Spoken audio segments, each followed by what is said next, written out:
दोस्तों, आमतौर पर जब हम दुनिया के सबसे बड़े जेल ब्रेक्स के बारे में सुनते हैं तो हमारे दिमाग में सुरंग खोदने, दीवार तोड़ने या फिर गंदे नालों में से भागने जैसी तस्वीरें आती हैं, क्योंकि इतिहास गवाह है कि आजादी का रास्ता हमेशा नीचे यानी जमीन में होता है। लेकिन फ्रांस के अपराध जगत में एक ऐसा नाम दर्ज है जिसने इस नियम को बदल दिया। उसने जेल से भागने के लिए सुरंग नहीं खोदी, बल्कि आसमान का रास्ता चुना।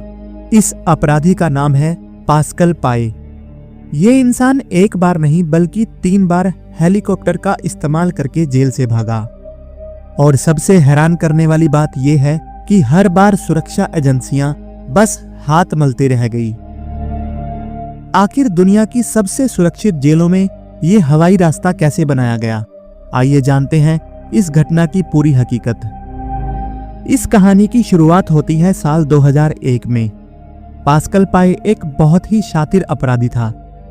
एक हत्या के जुर्म में उसे 30 साल की सजा सुनाई गई और उसे फ्रांस की लाइन्स प्रिजन में डाल दिया गया। 12 अक्टूबर 2001 को पाइल्स ने पहली बार दुनिया को चौंका दिया। उसके साथियों ने एक हेलीकॉप्टर हाईजैक किया, उसे जेल की छत पर उतारा और पास्कल को लेकर उड़ गई। उस वक्त जेलों की छतों पर जाली या तारें नहीं होती थी, क्योंकि प्रशासन को लगता था कि ये सिर्फ फिल्मों में होता है। लेकिन कहानी यहां खत्म नहीं हुई। भागने से ठीक 1.5 साल बाद 2003 में पास्कल वापस आया। वो अपने 3 दोस्तों को छुड़ाने के लिए उसी जेल में दोबारा हेलीकॉप्टर लेकर घुस गया। उसने अपने दोस्तों को तो छुड़ा लिया, लेकिन 3 हफ्ते बाद पुलिस ने उन सबको दोबारा से पकड़ लिया और इस बार प्रशासन ने ठान लिया कि अब पास्कल कभी नहीं भाग पाएगा। उसे ग्रेस प्रिजन में शिफ्ट कर दिया गया, जो एक पहाड़ी किले जैसी जेल थी। पास्कल को जेल की काल कोठरी में रखा गया। उसकी सेल हर 3 महीने में बदल दी जाती थी, लेकिन इतनी कड़ी सुरक्षा के बावजूद जेल के अंदर एक मास्टर प्लान तैयार हो रहा था। पास्कल चोरी छुपे अपने दोस्तों से अंदर की सारी बातें शेयर कर रहा था। लेकिन अब सवाल ये उठता है कि काल कोठरी में पास्कल के पास फोन कैसे आया? जांच में सामने आया कि ये सुरक्षा की एक बड़ी चूक थी।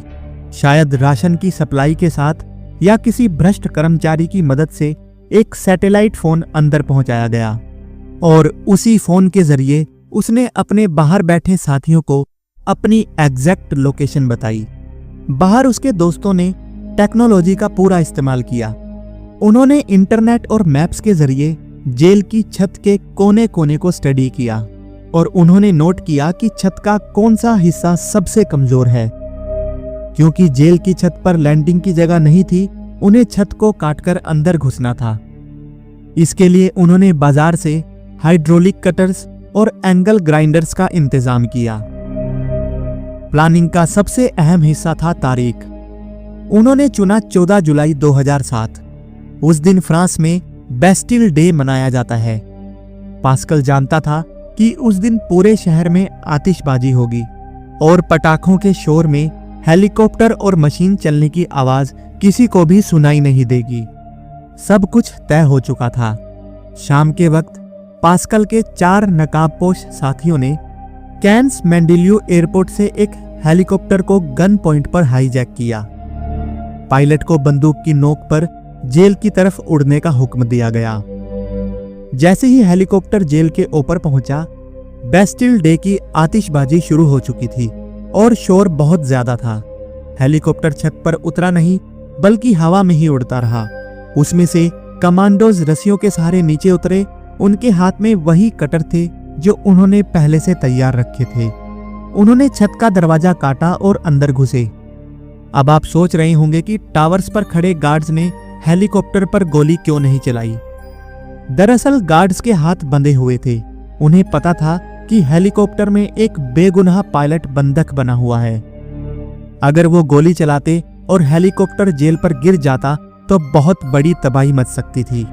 इसी बात का फायदा उठाकर पास्कल के साथी अंदर घुसे।